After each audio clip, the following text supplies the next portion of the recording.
মুসলমানের যুবক, মুসলমানের আব্বা, নামাজ পড়ছো না কেন? বিষয়টা কি আসলে?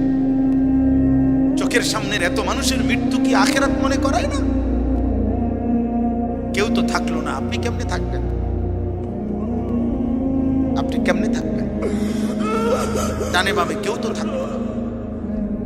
পৃথিবী তো মনে রাখে না রে আব্বা। আমার দাদার বাপের নাম কি আমি জানি না, আপনারাও জানেন না, আপনারা অনেকেই জানেন না। আমার দাদার দাদার নাম কি? শতকরা 99 জন না 99.5 জনই বলতে পারবে না। তাহলে আমার দাদার দাদা আজ থেকে 1,500 বছর আগের না? কথা বলে না কেন? সর্বোচ্চ 200 বছর বছর নাই কথাটা। আমনে আমার দাদার দাদা ধরেন, তাহলে দাদা, হ্যাঁ, দাদার বাপ, দাদা, আমার আব্বা, 4 জন। আমার আগে 4 জন, তাহলে আমার আগে 4 জন, আপনি 60 করে ধরেন,